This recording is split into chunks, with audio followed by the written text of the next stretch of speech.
안녕하세요. 상속마스터 정변입니다. 콘텐츠 저작권 IP 증여나 양도에 관해서 한번 살펴보겠습니다. 유튜버 크리에이터나 웹툰 작가분들은 꼭 보셔야 되는 영상입니다. 지금 클릭해 상속마스터 정변 상속마스터 정변 복잡한 문제도 한방에 해결해 쉽고 빠르게 똑똑하게 정변만 믿어봐.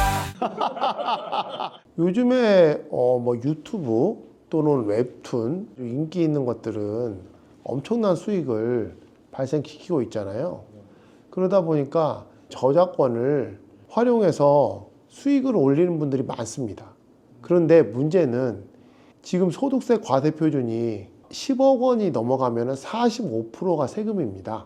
그러니까 여기에 지방소득세 10%가 더 붙으니까 실질적으로는 49.5%죠. 45% 플러스 4.5%니까. 그러면 반절이 세금으로 나가는 거예요. 그러다 보니까 이런 크리에이터라고 요새 많이 명칭을 이제 쓰는데, 그분들이 1인 법인을 설립을 해갖고 법인에다가 출자를 하는 거죠. 그렇게 되면 이게 법인의 자산이 되니까 법인세로 세금을 낼 수가 있잖아요. 근데 이게 약간의 이슈가 있습니다. 어떤 부분이 이슈가 있냐면, 첫 번째로는 자신의 웹툰 저작권을 법인에다가 양도를 하고 본인이 이제 대표이사가 됐다고 했을 경우에, 그러면 이게 양도를 할 때요, 이 부분이 법인에 귀속이 되는 거잖아요. 그러면은 그 가격을 얼마로 산정해야 되느냐, 이게 좀 이슈가 될 수가 있어요. 근데 아무 생각 없이 본인이 1인 주주고 본인 회사니까 자기가 자기한테 뭐 한 거 아니냐, 이 생각으로 그렇게 법인에다가 이걸 넘기게 될 경우에는 무상 이전을 한 것으로서 법인이 그만큼의 이익을 본 거잖아요. 그래서 여기에 대해서는 본인에게는 저작권 양도에 따른 이제 부당행위 계산부이라고 하죠. 최근 3년 동안에 받아들인 그 저작권 수입, 그걸 기준으로 해서 시가를 산정해가지고 저작권자에게는 그 세금을 또 매기고, 법인의 경우에도 무상 양도 받았다 하더라도 그만큼을 이 양도 받은 것으로 해서 법인세가 또 나갑니다. 본인의 저작물을 본인이 만든 법인에 넘기는 것도 세금이 발생할 수 있다는 것을 명심하셔야 되고요. 그리고 본인이 만약에 법인을 설립해서 본인이 창작을 해서 만든 저작물의 경우에는 어떻게 되느냐, 이 문제가 또 있습니다. 법인에다가 아예 양도 계약을 체결한 것은 아니니까요. 예를 들면 본인이 크리에이터인데 법인을 설립한 이후에 기존의 웹툰 만화 두 번째 시리즈를 낸 거예요. 그러면 실제 그 웹툰 만화를 그린 거는 창작자잖아요. 법인이 아니라. 그런데 이제 저작권법에 법인이 그 직원을 사용해서 그 저작물을 이렇게 만들어냈을 경우에는 이거를 법인의 저작물로 보는 그런 규정이 있는데, 이 경우에는 사실상 그 법인의 1인 주주와 창작자 간의 이해관계가 동일하잖아요. 그러다 보니까 과연 이게 법인의 업무상 저작물로 볼 수 있느냐, 이런 이슈가 있습니다. 이에 관해서 아직 뭐 명확한 판례는 없지만, 제가 볼 때는 이 경우는 업무상 저작물로 인정되기는 어렵지 않을까, 그런 생각이 들고요. 저작권에 관한 소득의 수입식에 관한 사례를 하나 말씀드리려고 하는데요. 이 소설가 분이 해외 출판사하고 이 해외 출판 계약을 체결하면서 자신의 저작권을 사용하는 그 계약을 체결했는데, 그 기간을 70년으로 해놓고 독점적으로 이쪽에서 사용하는 그런 형태의 계약을 체결한 거예요. 수억 원의 저작권료를 한 번에 받았죠. 그러다 보니까 국세청에서는 이걸 어떻게 봤냐면, 형식은 저작권을 사용하는 계약이지만 실제로는 저작권이 양도한 거다. 아니, 기간도 70년인데다가 배타적으로 독점적으로 사용 수익하면은 이게 저작권 양도한 건 뭔 차이가 있냐, 실질적으로.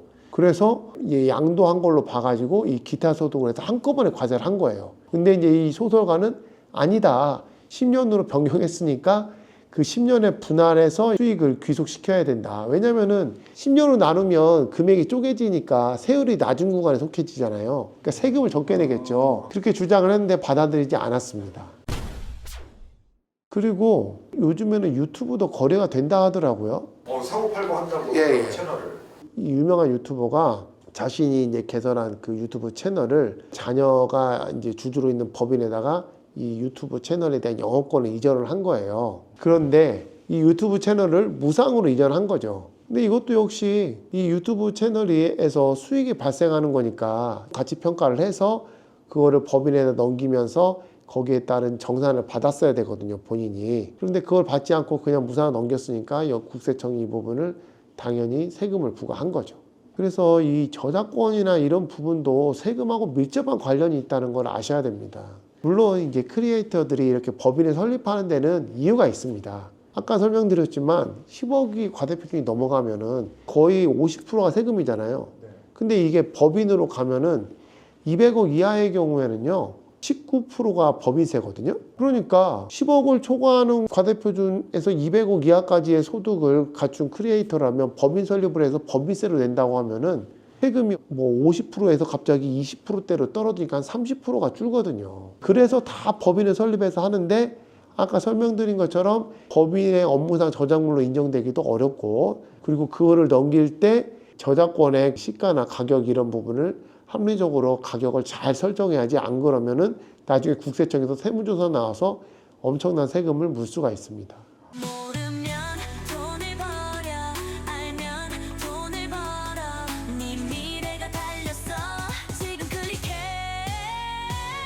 저작권은 이제 단순한 창작물이 아니라 상속, 증여, 그리고 법인화를 동안 자산 설계까지 모두 고려해야 되는 고난이도 자산에 해당합니다. 그래서 본인의 저작권 수입으로 인해서 많은 세금이 발생하고 있는 분들이라면 법인을 설립할 때 이런 세금 이슈나 그리고 거래 구조 이런 부분들을 잘 설계하시기를 바랍니다. 오늘 영상이 도움이 되셨다면 여러분들의 구독과 좋아요 부탁드립니다. 감사합니다.